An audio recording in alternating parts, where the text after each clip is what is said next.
Much of the northeastern United States is without power tonight. Millions and millions of people from New York to Detroit and in Canada were caught by surprise when the electrical grid suddenly crashed. A handful of overloaded power lines in Ohio failed after sagging into some trees. It was the kind of failure that normally triggers an alarm inside the local utility's control room, a warning for operators to redistribute the transmission load. But on that day, the alarm system failed. What followed was a cascading loss of transmission that led to the largest blackout in North American history at the time. It's massive gridlock. The cell phone's not working, telephone's not working. It's like you're in the wilderness, and this is New York City. Some areas remained without power for 4 days. In the years that followed, the U.S. government codified grid reliability standards that had previously been voluntary. The Energy Policy Act of 2005 gave the Federal Energy Regulatory Commission, or FERC, the power to solicit and enforce those standards. As the economic advisor to FERC's chairman, Rob Gramlich was in the middle of all that change, and the agency had a lot on its plate beyond improving reliability. 20 years ago, it was all about creating competitive markets for electricity generation. We were doing some pretty significant and ambitious policy changes at the federal level to enable competition, where you have hundreds, if not thousands, of generators competing with each other. We really had to kind of reinvent how the bulk power system worked. Today, Rob's focusing on a bigger problem for the U.S. electric grid. His consulting firm, Grid Strategies, released a report last year called "The Era of Flat Power Demand is Over." And the big takeaway? A wave of new demand from data centers, clean energy manufacturing plants, and AI infrastructure, it's all coming. And regional transmission planning entities, they just aren't ready for it. We did a review of whether they were actually planning for the future, like looking at the anticipated future generation additions and retirements, which is just sort of the basic of what you would assume a planner does. And it turns out that almost none of them were actually doing that.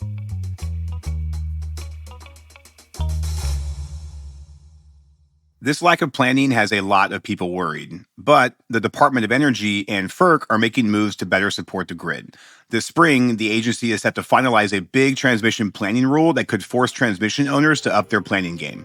Yeah, this could be the biggest energy policy in the country right now. It is, in my opinion.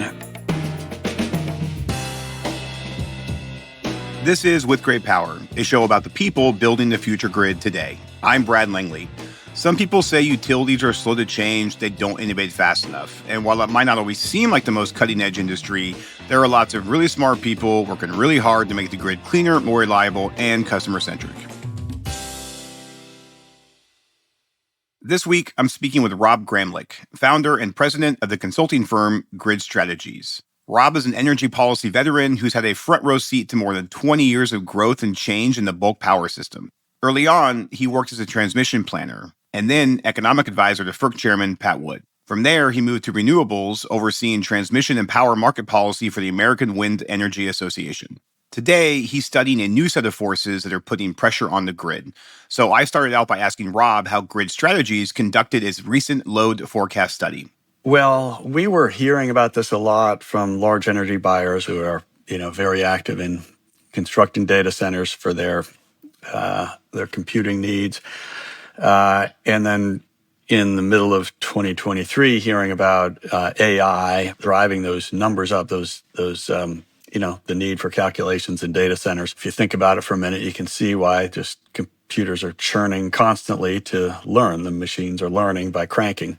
So we were thinking, oh my, we already had enough grid challenges already. We better factor in these load growth numbers, and kind of looked around and saw that really not many utilities or regional transmission organizations were changing their load forecast numbers.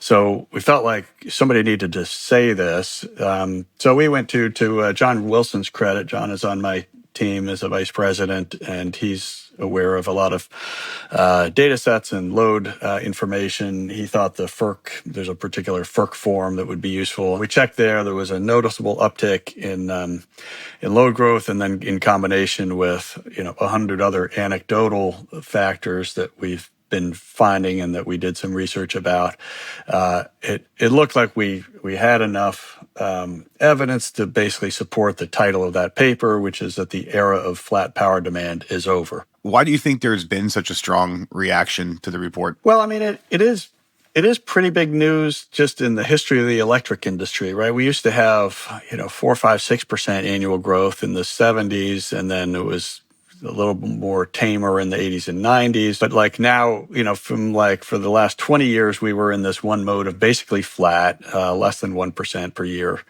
growth. And now it is different. It's structurally different. It's a whole nother, it's another whole era. And again, we don't know the answer, but I think that's why that got so much attention, probably because a lot of other people were noticing this, but nobody had like put it all together yet in one place to put a marker down nationally that things are different now. So the report found that there is significant growth over the past year, that grid planners have nearly doubled their 5-year growth forecast, which to your point just now, there's no real precedent for that when you're talking 2 to 3% growth previously. Now, the potentially scary part is that your report also found that in some planning areas, growth may actually be underestimated. So, like, how big a potential problem are these underestimates? Yeah, no, that's right. Well, I mean, so, the main reason to do this well and to focus on it is to make sure we have the infrastructure we need. We focus primarily on transmission infrastructure, and it didn't look like anybody was incorporating in their transmission plans these higher load growth estimates. So that's important. But also, it affects generation and distribution as well. So basically, people need to plan for the infrastructure. And I know from talking to a lot of those large energy buyers who are perhaps the biggest single contributor, their view is, look, we can only do so much on our own. We go and we talk to utilities and say, here's what we expect our demand to be. But we can't plan the system, and we have no idea what other drivers are on the system. We can't do the utilities job. We can't do the RTO's job. So I think they're looking for some help from the rest of the industry to say, let's do a full forecast of the infrastructure needed so we can plan for all of these needs. So these transmission investments being made, how should utilities be thinking about balancing those with things like virtual power plants, DERs? Are there specific use cases worth calling out here that you see people really focusing on? I think there's a lot that can be done more from the ground up on local systems to look at, EV needs and getting these new electric uses to be more responsive. So I have a new heat pump water heater. It is a storage tank, right? So if it doesn't need to be pulling energy from the grid at a particular time, it shouldn't. But I don't have a mechanism for the grid to control it in that way. There are so many opportunities for that on electric vehicles and other things, especially when these are some new uses. People don't like as much to have their existing or to be told when to run their dryer or things like that. But some of these new uses, if you build it into the system in EV, just put it in the car somehow. Tesla, I think, can do that. And I think people would be more amenable to that. We could certainly reduce the infrastructure needs if we made some of these demand side uses more flexible and responsive. And there are ways to do that are consumer friendly and people don't feel like Big Brother is telling them what to do. So I think we can do that. One of the challenges is that we have this very awkward state-federal jurisdictional split in most of the U.S. electric industry where states oversee distribution systems. FERC oversees transmission and generation, or at least the trading on the energy markets. And that makes coordination very difficult. It's like one person with their foot on the accelerator and somebody else with their hand on the steering wheel. We're trying to coordinate things. And, it's human nature to for the planners at one level to do what it is they can control and just assume away the other side of it. Well, we really need to somehow get more integrated planning on the local level and the bulk power level. Yeah. The report also calls out specific load drivers. You mentioned a few here, namely data centers and AI, new manufacturing plants, obviously electrification, EVs and such. And it actually highlights the push towards hydrogen fuel plants, which aren't even factored into the load forecasts outside of the NY ISO. How can planners better account for new types of load as the country moves towards decarbonization? Is it a matter of bringing these entities together to get them on the same page? Is it that integrated planning aspect, or is there more that can and should be done? Yeah, I think utilities and regional transmission organizations need to take a specific look at each of these major sectors. Let's say there's 4 or 5 of these major drivers, and hydrogen certainly would be one if you expect electrolyzers in your footprint. And it's not so much hire econometricians to do statistical analysis, because usually what they're doing is just kind of projecting past trends forward. It's really more a industry-specific qualitative evaluation of how many electrolyzers do we expect here, or what will the data center companies tell us, perhaps on a redacted confidential basis, about how many data centers they expect in this footprint, to estimate these very large loads and then add them up. So that's what I'd recommend for utilities and regional planners. Is planning something the industry has been underinvesting in? And if so, why? And is that starting to change now, in part because of your report and people seeing that this is becoming an increasingly significant issue? Yeah, 2 separate answers to that. First, on transmission, we have not been planning. There are 10 or 12 regional transmission planning entities designated by FERC Order 1000, and it turns out that they all kind of got bad grades based on sort of standard best practice planning for transmission. MISO in the Midwest and California ISO came out fairly high. They were doing much more than the others. The other answer is on sort of load forecasting. Yeah, it is the case that, 20 years ago and 30 years ago, we had a lot of people in utilities and public utility commissions doing forecasting, because it was such a big determinant of how much investment was needed and what type, and it would be something that was always debated, and they would compare analysis and commissions would make decisions. And then when load growth became basically flat for 20 years, that just became a lot less controversial. You're arguing about 0.6% growth versus 0.8, and big deal. You don't need to have 20 people debating that question. So now it's no longer 0.6 or 0.8, but it's like 1 to 4%. What is it? That's a massive difference each year, a delta of 3%. So that's a big deal. So that's worth putting time and resources in, because you can be expensively wrong. You've called out the massive federal spending packages in the past few years, like the Infrastructure Bill and the CHIPS Act. These have incentivized manufacturing and clean energy generation, but they don't put nearly enough resources into infrastructure and transmission planning. Are there other newer opportunities to improve investment, or at least draw more attention to transmission needs? Yeah, when the Infrastructure Investment and Jobs Act, IIJA, came out, and then subsequently the Inflation Reduction Act, IRA, came out, there was a lot of news about support for, quote unquote, the grid, which really bothered me, because there wasn't actually much support for transmission per se. And particularly new transmission lines, because we really need to expand new transmission in this country. It could be new rights of way, or it could just be upgrading existing rights of way. And it could be new technologies or standard existing technologies. But the point is, we need to expand the capacity. And those laws really did not do barely anything for that. There was probably about $5 billion total between the two for new transmission lines.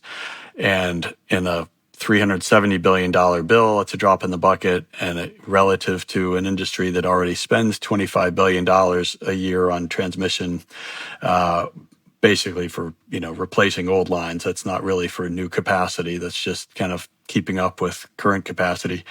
I think it was a missed opportunity in both of those acts. And And particularly with all the support for, wind, solar, hydrogen, et cetera, that are all and electric vehicles, all of which are coming onto the grid and need grid capacity in order to function and be connected. If transmission wasn't already at the top of the energy policy agenda, it absolutely should be now. So it's hard to say here in an election year when the next legislative opportunity would be or what it would look like or which party has more leverage over it. Legislative opportunities do come. Sometimes they surprise you. So I really think both parties need to get together on what transmission policies they can put into the next energy-related legislation or tax-related legislation. If it's a investment tax credit for transmission, that would help a great deal. And what about FERC's power to make change? It's supposed to finalize the transmission planning rule this spring. Tell us what that is and why it could be a significant move. What it is basically a directive for all transmission owners to do long-term planning. So it might be 20-year planning, something like that, to look at look honestly at the anticipated future generation and retirements and load, and then plan the infrastructure that you need for that. Everybody pays the same amount, but they have to make a determination on how those costs are allocated. And that's really what we need to do. As I said before, we've not been doing that. Generally, regional planning has been woefully deficient. And so this order would I think, in a strong way, force that to happen. I think most parties who've participated in the FERC docket said that needs to happen, including most of the utilities themselves. But they kind of need a kick in the rear end. So I've heard there's over 2 terawatts of energy generation stuck in these interconnection queues, which is leading to some serious frustration and questions about how you overcome that. I'm curious to get your thoughts on that technical challenge. Sure. Yeah, we have a system that is no longer fit for purpose. It's the interconnection queue system where if you're a generation developer, you sign up to interconnect with a transmission provider. And what's happened is we've had this proliferation of new projects and new companies trying to connect, and the transmission providers are flooded with these requests, and they've almost stalled out. They're stuck. They can't accept more requests at this point. And in a number of regions, they're not connecting enough to meet either our clean energy goals or just replace the retiring generation so we have enough supply. So that's a real problem. I'd say it's really two separate things. One is, I think the underlying root cause of the problem is our insufficient transmission infrastructure. I think the analysis of connecting the new generation would be pretty simple, quick, and cheap if we had the infrastructure. And the current rules were all designed back in 2003 when we had plenty of excess infrastructure. But also, we do have a very different resource mix. So the rules were also designed when all anybody was building was gas. And these days with, wind and solar projects all over of all different sizes because they're modular, there's just so many more projects that we probably need a new system. So there's a lot of process changes. So interconnection queue reform is still important. FERC issued a significant rule last summer called Order 2023, but it only went sort of part of the way. There are a lot more reforms in the process and how you model wind and solar and storage generators on the grid. So there's a lot of process changes yet to do. FERC has said they're going to start having technical conferences, I think this spring, about some of these further reforms. And we at Grid Strategies are doing a report on that, on a set of future reforms. So there's going to be a lot of attention, I think, on both these process reforms as well as the infrastructure. Pretty early in your career, you found yourself working for Pat Wood, who at the time was chairman of FERC. This was following the years in which FERC made a number of policy changes to support interregional transmission. What were some of the big wins or losses for FERC in those years? Well, we got 2 major regional transmission organizations set up that didn't exist at all previously. The MISO, the Mid-Continent Independent System Operator, and the Southwest Power Pool. Collectively, they cover probably 20 states in the middle of the country. And, for example, SPP at times gets up to 90% of its energy from renewable energy, and they wouldn't be anywhere close if they didn't have that SPP RTO operating the system and planning the transmission grid. Similar dynamic in MISO. So we did that. Of course, we were trying to get those RTOs across the entire country, and we didn't in much of the West or the Southeast.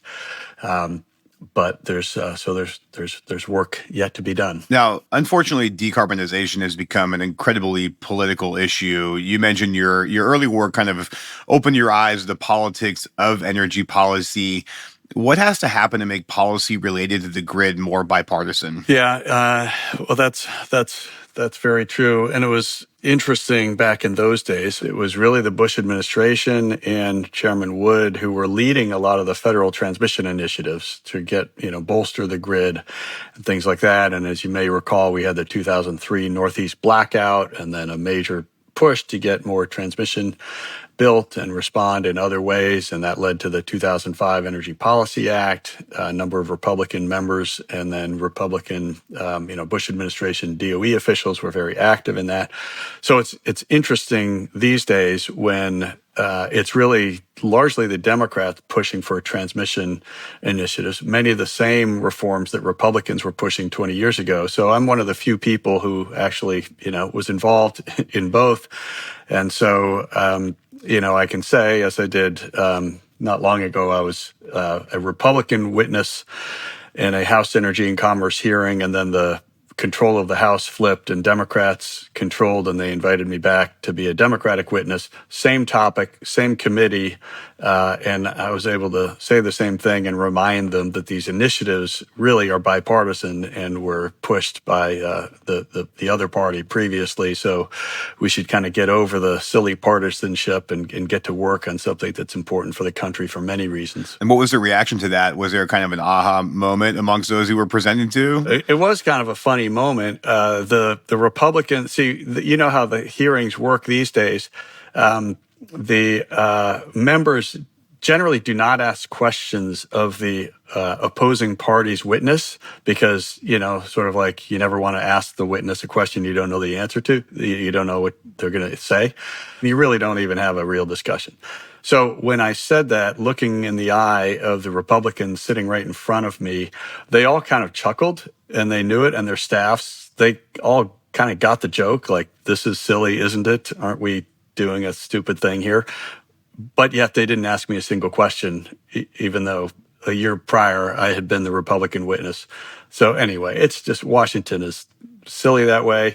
How do we get out of this? I don't really know. I mean, this is a macro question about, everything's partisan these days. But there are some things that obviously Republicans care about. If they don't care quite so much about the pace of clean energy integration or decarbonization, they do care about economic development, growing manufacturing here, reshoring manufacturing, load growth generally to serve all of these economic purposes, and they care about reliability. So, it turns out we actually, for all the same public policies, if you characterize it more as a reliability, resilience, and economic development initiative, they do care, as they should. One last question for you. We call this show With Great Power, which is a nod to the energy industry. It's also a famous Spider-Man quote, with great power comes great responsibility. So what superpower do you bring to the energy transition? Maybe it's just persistence and keeping at it every day. I do have a lot of energy and passion for this. And, every week or month, I think I have the solution, and then I learn later why it was the wrong solution. So I just keep trying again. So, I'm an endurance athlete, and I keep at things, and I just keep going. So maybe that's it. I'd say being an endurance athlete is definitely a superpower. Well, Rob, thank you very much for your time. Really enjoyed our conversation. Thanks a lot, Brad. Rob Gramlich is founder and president of Grid Strategies. With Great Power is produced by GridX in partnership with Latitude Studios. Delivering on the clean energy future is complex. GridX exists to simplify the journey. GridX is the enterprise rate platform that modern utilities rely on to usher in our clean energy future. We design and implement emerging rate structures, and we increase consumer investment in clean energy, all while managing the complex billing needs of a distributed grid. Our production team includes Aaron Hardick and Mary Catherine O'Connor. Ann Bailey is our senior editor. Stephen Lacey is our executive editor. The original theme song is from Sean Marquand. Roy Campanella mixed the show. The GridX production team includes Jenny Barber, Samantha McCabe, and me, Brad Langley. If this show is providing value for you, and we really hope it is, please help us spread the word. You can rate or review us at Apple and Spotify, or you can share a link with a friend, colleague, or the energy nerd in your life. As always, thanks for listening. I'm Brad Langley.